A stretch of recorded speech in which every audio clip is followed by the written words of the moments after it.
누가복음에 보면 주기도문이 또 있습니다. 마태복음에 있는 내용과 유사하나 차이점이 있는데요. 누가복음에는 또 부가되는 설명이 있습니다. 바로 주기도문을 말씀하신 배경이 나오는 것이죠. 제자들 중에 한 사람이 요청을 합니다. 주님, 요한이 자기 제자들에게 기도하는 것을 가르쳐 준 것처럼 우리에게도 그것을 가르쳐 주십시오. 예수님은 그래서 기도를 가르쳐 주시죠. 이 당시의 기도문은 강령과 같았습니다. 유대교는 하루 3번씩 할 수 있는 기도문이 있었고요. 세례 요한의 제자들에게도 그와 같은 기도문이 있었을 것입니다.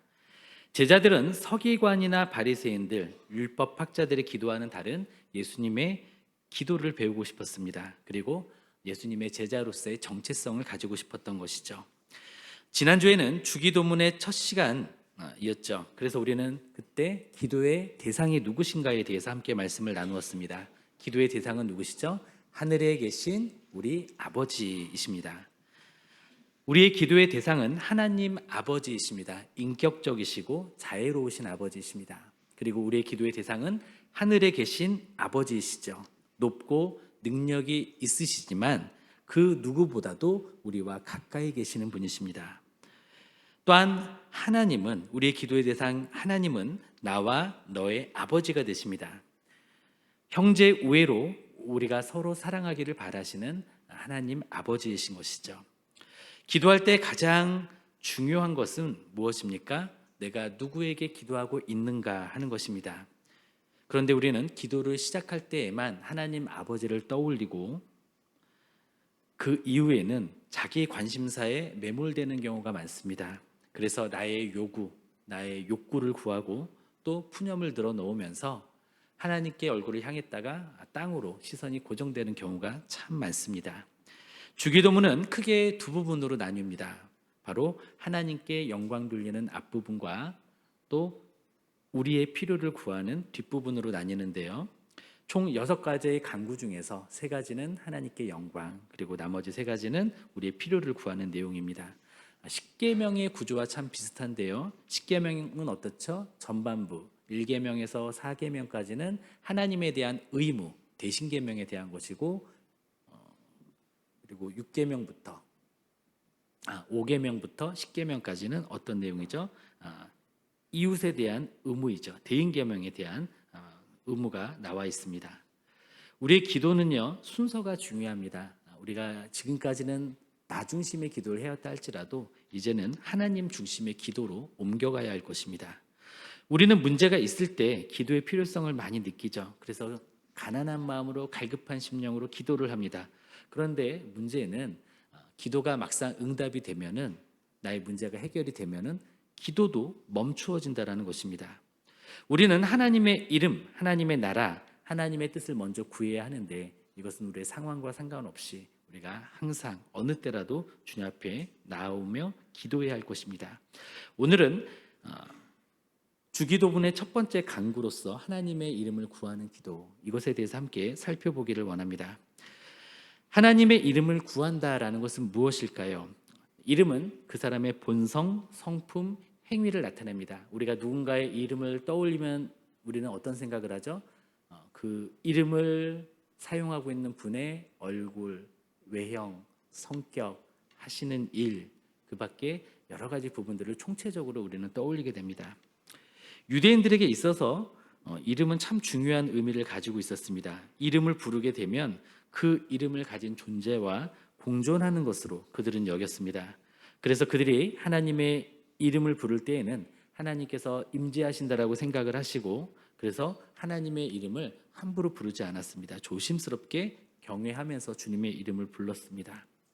하나님은 이름을 가지신 분이십니다. 그 말은 하나님은 인격적이시고 살아계시고 행동하시고 또 우리에게 계시하시는 분이라는 의미를 가지고 있습니다. 하나님의 이름을 구한다라는 것은 어떤 의미를 또 가지고 있을까요? 하나님의 이름이, 그분의 성품이, 그리고 그분의 명성이 어디에서나 존귀하게 여겨지도록 해야 한다는 것입니다. 이것을 우리는 기도하는 것이죠. 하나님의 이름은 바로 하나님의 자신을 드러내십니다. 우리는 그 이름이 거룩히 여김을 받도록 기도해야 합니다. 어디에서 거룩히 여김을 받으셔야 할까요? 내가 속한 가정에서, 우리가 속한 교회에서, 그리고 내가 처한 환경과 세상에서 그 이름에 합당한 존경을 받으시도록 우리는 기도를 해야 합니다. 주기도문의 6가지 간구 중 첫 번째는 우리가 방금 살펴본 하나님의 이름이 거룩히 여김을 받으시옵소서라는 간구입니다. 이 기도는 나의 문제나 나의 상황보다도 우선되어야 합니다. 그리고 여기에 먼저 집중되어야 합니다. 우리가 나를 먼저 생각하기 시작하면 하나님이 보이지가 않죠. 내가 상상하고 있는 하나님의 모습만 보게 됩니다. 성경의 하나님이 아니라 금송아지처럼 만들어진 신인 하나님으로 우리는 이미지를 그리게 되는 것입니다. 우리가 기도할 때에는 나의 형편과 처지에 대한 답답하고 다급한 이야기가 있다 할지라도 그것을 먼저 쏟아넣기 전에 하나님께 먼저 마음을 쏟고 주님의 뜻을, 이름을 구하시기를 바랍니다. 우리가 우리 자신의 것을 먼저 쏟아내기 시작하면 우리는 분하고 억울하고 안타까운 마음, 이것을 우리는 이것으로 가득 차게 됩니다. 그리고 나중에는 내가 누구에게 기도하고 있는지조차 망각하게 됩니다.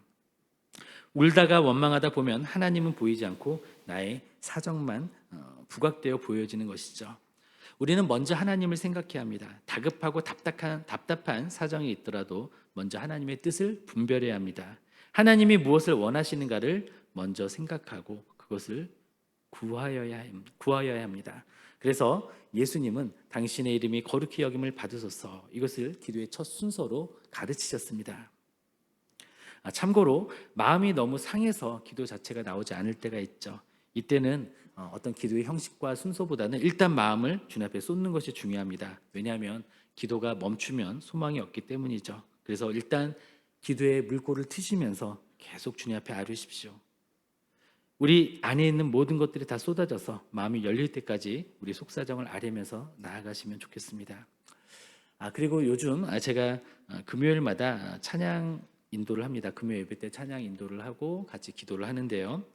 제가 곡을 선곡을 할 때 제가 깊이 하는 곡들이 있습니다. 그리고 제가 추구하는 곡들이 있습니다. 어떤 곡들을 깊이 하냐면 찬양의 가사 중에 사실은 찬양이라고 하면은 하나님의 이름을 높여드리고 하나님께서 행하신 일들에 대해서 우리가 주님의 이름을 드높이는 그런 가사가 있어야 되는데 오늘날의 많은 곡들이 찬양곡이라고는 하지만은 너무 이렇게 사람에게 초점이 맞춰져 있습니다. 그래서 어떤 위로가 되는 많은 곡들이 있지만, 우리를 격려하는 많은 곡들이 있지만, 또 멜로디가 아름다운 곡들이 있지만 가사의 내용을 곰곰이 살펴보면 찬양이라고 하기보다는 그저 우리의 마음을 달래주는 그런 가사로 이어지는 경우가 있습니다. 이런 곡들은 저는 많이 좀 제외를 시키려고 노력을 하는데요. 왜냐하면 그러한 곡들을 가지고 우리가 찬양의 형태로 우리가 노래를 하게 된다면 그 순간에는 위로받고 괜찮습니다. 그런데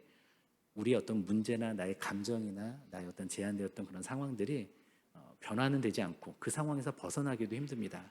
그리고 제가 추구하는 곡들은 어떤 곡이냐면 하나님의 성품, 하나님의 행하신 일들을 찬양하는 경배송을 저는 추구합니다. 그리고 그러한 찬양을 부를 때 어떤 일들이 일어나냐면 그 거룩하신 하나님, 높으신 하나님, 전능하신 하나님, 그리고 능력이 있으신 하나님, 그 하나님이 나를 사랑하신다라는 것을 내가 주목하게 됨으로써 내 내면에 있던 문제들, 시야가 갇혀있던 것들, 그리고 땅으로만 머물러 있던 시선들이 하늘로 향하면서 그 하나님께서 나와 함께 하시면 나는 날아오를 수 있다, 내 한계 상황을 극복할 수 있다, 나는 믿음으로 승리할 수 있다라는 그러한 희망이 생기는 것이죠. 그래서 우리 문제 자체를 놓고 기도하고 거기에 집중하는 것보다는 하나님께 집중하는 것이 우선되어야 합니다. 그것이 우리가 살 길이고 우리의 문제도 해결하는 방법이라는 것이죠. 우리가 하나님의 이름을 거룩하게 한다는 것은 어떤 의미가 있을까요? 거룩의 뜻은 무거움, 중하게 여김, 이런 의미를 가지고 있습니다. 하나님의 이름은 구별되어져야 할 뿐만 아니라 무겁게 여겨야 합니다. 그래서 함부로 부르거나 소홀히 여겨서는 안 됩니다. 거룩의 원어는 히브리어로는 구별하다라는 의미를 가지고 있습니다. 카도시라는 단어를 쓰는데요. 구별, 초월, 완전함을 뜻합니다. 하나님은 시간과 공간을 초월하십니다. 그러나 피조물은 어떻죠? 한계에 갇혀 있죠. 하나님은 모든 선과 진리와 정의와 아름다움에 있어서 흠이 없으십니다. 반대로 피조물은 무엇이 선인지 진리인지 무엇이 정의이고 어떻게 이루어야 하는지 모릅니다. 또 이 거룩이라는 말은 헬라어로는 하기오스라고 합니다. 구분하다라는 의미를 가지고 있는데요. 하나님의 이름은 특별히 구분되어져야 합니다. 하나님은 섞이는 것을 좋아하지 않으십니다. 이스라엘 사람들은, 그중에 경건한 사람들은 옷을 만들 때에도 여러 가지 색을 섞어서 그 옷을 짓는 것을 피했습니다. 하나님의 속성을 그들이 이해했기 때문이죠. 우리가 명절이 돌아오면은 맛있는 명절 음식들을 먹지 않습니까? 근데 명절 끝 무렵에 또는 명절이 지나고 나서 명절 음식을 더 이상 먹고 싶지 않다라는 생각이 들 때가 있습니다. 저 같은 경우는 저희 집에서는 어머니께서 명절이 끝나고 나면 남아있던 나물들, 전들을 한데 놓고 찌개를 끓여 주셨습니다. 정체를 알 수 없는 그런 섞어찌개를 먹었는데요. 나중에 어떤 느낌이 들었냐면 이거는 꼭 마치 음식이, 물론 아까워서 우리는 그 음식을 버리거나 그렇게 해서는 안 되지만은 마치 남은 음식을 그냥 해치우는 느낌, 잔반으로 만든 음식, 이런 느낌이 좀 들기도 했었습니다. 아무리 맛있는 음식이라 할지라도 섞이게 되면 정체를 알 수 없는 것이 될 수 있다라는 것이죠. 그리고 그것이 전에 먹었던 맛있게 먹었던 그런 기억들조차도 희미하게 만들 수 있습니다. 이것은 어떤 음식에 국한된 예이지만은 거룩하신 하나님께서는 이것보다 더 하나님의 거룩하신 성품과 하나님의 은혜와 하나님의 말씀과 진리가 다른 것과 섞이는 것, 혼합되어져서 변질되어지고 다르게 받아들여지는 것, 이것을 주님은 싫어하신다는 것입니다. 우리가 하나님의 이름이 거룩히 여김을 받으시오며 라고 이렇게 기도를 하는 것은 또 어떤 의미를 가지고 있냐면, 하나님의 영광을 받으시오며 라고 우리가 기도하는 것과 같습니다. 사람들로 하여금 하나님을 거룩하게 여기게 하소서, 이렇게 기도하는 것과 같습니다. 사람들이 하나님께 영광을 돌리게 하소서, 이렇게 간구하는 것과 같습니다. 이것은 하나님의 구별되심을 알아보고 하나님을 하나님답게 인정하게 되기를 바라면서 비는 기도인 것이죠. 오늘날 세상의 모습은 어떻습니까? 시편 12편 8절에 보면, 또 번역으로 보면 이렇게 말씀하고 있습니다. 주위에는 악인들이 우글거리고 비열한 자들이 사람들 사이에서 높임을 받습니다. 죄악이 관영한 세상에는 이렇습니다. 우리는 이 가운데서 어떠한 삶을 살아야 됩니까? 구별된 삶, 거룩한 삶을 살아서 우리들의 삶을 통해서 하나님의 살아계심이 나타나고, 저들이 보았을 때 당신의 삶을 보니 하나님이 살아계신 게 틀림이 없군요 라고 인정할 수 있게 만들어야 합니다. 심지어는 우리가 뇌물을 받을 수 있는 자리에 올라서 뇌물을 거절하는 사람이 되면 좋겠습니다. 그러면 어떻죠? 그 조직이, 그 사회가 깨끗해집니다.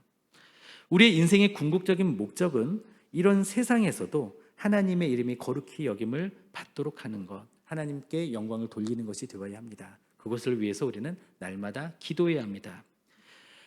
이름이 거룩히 여김을 받으시오며, 이것은 또한 하나님의 이름을 망령되이 일컫지 말라는 십계명의 계명과 그 의미가 통합니다.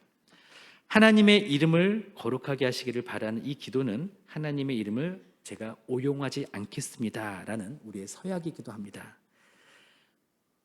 하나님께 모욕이 되고 모독이 되는 것이 있습니다. 무엇이 그럴까요? 우리 영어 표현 중에서 제가 한번 영어를 말해 볼 테니까 한번 해석을 해보세요. Oh my God, 어떤 뜻이죠? 오, 나의 하나님이잖아요. 그런데 이것은 오늘날 관용적으로 어떻게 쓰이냐면 맙소사라는 의미로 쓰입니다. 아마 처음에는 그랬을 거예요. 아이가 다칠 뻔하거나 아니면은 또 어떤 예기치 않은 어떠한 그런 좋은 일이 생겼을 때, 오, 나의 하나님, 이렇게 말했을 것 같습니다. 그런데 예를 들어서 나일론 신자가 도박을 하다가 돈을 잃었습니다. 그때 오 마이 갓을 했다면 이것은 어떤 의미죠? 이건 아주 부정적인 의미가 되는 것이죠. Jesus 또는 Jesus Christ는 어떤 의미죠? 예수님, 예수 그리스도, 이런 뜻이잖아요. 그런데 옛날에 어떤 영화를 보았는데 흑인 경찰관이 범인을 추격하다가 다리가 삐끗했습니다. 그래서 범인을 놓쳤습니다. 그래서 분명히 대사로는 Jesus Christ였습니다. 그런데 번역은 어떻게 되어 있었냐면 제기랄 이렇게 번역이 되었습니다. 예수님을 믿는 사람들이 그 이름을 무게감 없이 함부로 사용하다 보니까 예수님의 이름, 예수 그리스도의 그 이름이 성호가 거룩하신 이름이 아주 가치 없는 부정적인 관용으로 뜻이 바뀌었다라는 것이죠. 하나님의 이름을 실없이 부르는 행위, 무게감 없이 하나님의 이름을 부르는 것은 하나님께 모독이 됩니다. 독일어에 Gott mit uns라는 말이 있습니다. 하나님이 우리와 함께 하신다. 좋은 뜻이죠? 그런데 이 문구가 어디에 쓰여졌냐면 2차 세계대전에 참전한 독일 군인들이 이것을 표어로 만들어서 전투모나 아니면 철십자에다가 이 문구를 새겨 넣었습니다. 그들은 전쟁 범죄를 일으켰는데 하나님께서 그들을 지지해 주시기를 바라면서 그들은 이 문구를 사용했던 것이죠. 하나님의 이름이 심각하게 모독을 당한 그런 역사적인 아픔이 있습니다. 하나님의 이름을 거룩하게 하시기를 바라는 기도, 이것은 하나님을 항상 기억하겠다는 또 다짐이기도 합니다. 예를 들어 보겠습니다. 지방 도시에서 어렵게 공부한 학생이 미국에 있는 명문 대학에 장학생으로 입학하게 됩니다. 한 친구가 그에게 권합니다. 이제는 좀 자유롭게 됐으니까, 좋은 나라에 왔으니까, 자유로운 나라에 왔으니까 여기서는 이게 꼭 불법은 아니니까 하면서 어떤 주에 있는 그곳에서 마리화나를 권하면서 말을 합니다. 한번 해봐. 기분이 좋아질 거야. 그 학생이 답합니다. 아니, 나는 하지 않을 거야. 친구가 다시 말합니다. 불안할 거 없어. 조금 맛보고 기분을 조금 업 시켜봐. 아무도 모를 거야. 그리고 그 학생이 대답을 합니다. 중요한 건 나를 이 대학에 보내기 위해 우리 어머니가 청소부로 파출부로 일하셨다라는 사실이야. 내가 여기 있는 건 어머니 덕분이지. 나도 어머니를 위해 여기 있는 것이고, 그래서 난 나를 위해 희생하신 어머니의 희생을 욕보이는 것은 무엇이라도 하지 않을 거야. 이 이야기는 거룩하신 하나님을 향한 우리의 마땅한 반응과 비슷합니다. 그리스도인들은 도둑질을 하지 않습니다. 배우자에게 충실합니다. 거짓을 행하지 않습니다. 왜요? 바로 나를 위해서 자기 목숨을 버리신 예수님의 은혜를 알기 때문이죠. 나를 구원하시기 위하여, 자녀 삼으시기 위하여 아들을 내어주신 하나님의 사랑을 알기 때문에 그 십자가의 사랑과 은혜, 그것을 헛되이 하지 않기 위해서 우리는 주님을 향한 마땅한 반응으로 어떤 환경 속에서든 어떤 상황 속에서든 그렇게 살아가고자 노력을 하는 것이죠. 우리가 이렇게 하는 것은 하나님께 좋은 점수를 따고 복을 받기 위해서 하는 것이 아니죠. 이미 하나님과 바른 관계에 있기 때문이고 하나님의 바람이 나의 소원이 되었기 때문에 우리는 이렇게 할 수 있는 것입니다. 그리고 그것을 추구합니다. 아버지의 이름을 거룩하게 하소서. 이것은 또한 어떤 기도이냐면 모든 사람들에 대한 중보 기도가 됩니다. 이것은 다른 사람들도 하나님을 하나님답게 알게 되기를 구하는 기도인 것입니다. 그들도 우상을 버리고 그들도 잡신을 떠나서 자신이 의지하던 신에서 벗어나서 영원하고도 참된 하나님을 알게 되기를 구하는 것, 그들도 예수님을 믿기를 간구하는 것, 그런 기도가 되는 것이죠. 따라서 전도와 선교는 하나님의 이름을 거룩하게 하는 가장 구체적인 실천이 됩니다. 전도는 하나님을 알지 못하는 사람으로 하여금 하나님을 알게 하려고 하는 노력이 됩니다. 선교는 무엇이죠? 그곳에 예배가 없기 때문에 예배자를 세우기 위해서 복음을 전하는 것입니다. 타문화권에 가서 예수 그리스도를 전하는 것입니다. 아버지의 이름을 거룩하게 하소서, 이렇게 기도하는 사람이라면 전도와 선교에 적극적으로 될 수밖에 없는 것이죠. 말씀을 맺겠습니다. 하이델베르크 요리문답에 보면 그리스도인들에게 묻고 답하게 합니다. 살아서나 죽어서나 당신의 유일한 위로는 무엇입니까?